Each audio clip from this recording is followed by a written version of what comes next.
I raced Ironman 70.3 Eagleman over the weekend. I was really excited to get back to Maryland because last year Eagleman was my first ever pro race. So with a year of experience under my belt and a little more confidence, I was excited to see what I could do. One of my goals for the race was to be more aggressive if the opportunity arose. Pretty much all my races last year, I treated them as individual time trials. I stuck to my own plan, I stuck to my own numbers, and I just raced my own race.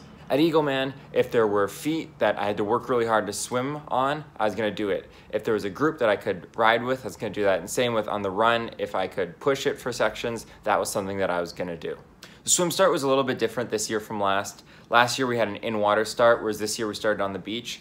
And for about the first 100, 150 meters, it was pretty shallow. So some guys started swimming pretty early, some guys were trying to run or more wade through the water, other guys were dolphin diving. So it was a little bit of a mess. There was a small group that I was able to stay with most of the way to the first turn, but then I ended up losing those feet. And then it was just me and one other swimmer, and I was able to stay on his feet most of the way around. I came out in 28:28, which I was pretty happy with for a non-wetsuit swim. It was about a minute and a half faster than last year.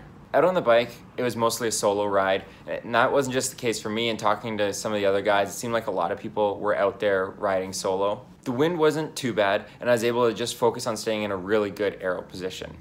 At Eagleman last year, my arms and shoulders got super sore, so a lot of the work that I've been doing riding in the trainer on aero paid off. I was really happy with my ride. It was probably the steadiest ride that I can remember for any half distance race.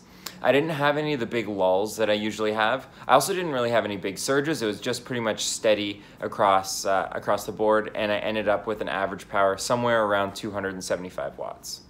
In T2, I could see that there was a couple guys that were only 30 or 40 seconds in front of me. So my goal was to just run steady at my own pace for the first half of the run and then try and pick it up in the second half. Eagleman is a pretty flat, can be a little bit desolate course, and you can really struggle in the second half. So I was banking on that and being able to pick off those guys. Unfortunately, that's not what happened. Through the first 10K, I was feeling really good and running really strong. But then just when I was thinking about picking up my pace, I had some troubles with breathing. Felt like I was just sipping air and I just couldn't get oxygen in. And then from that point on, I just continued to bleed time and move backwards. I ultimately finished in 8th place in 4:08.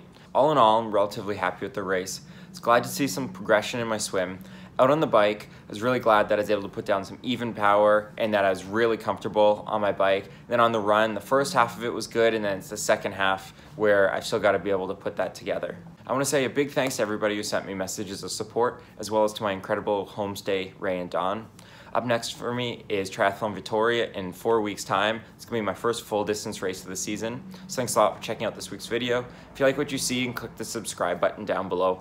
Until next time. Happy training. Oh, this you crazy mother.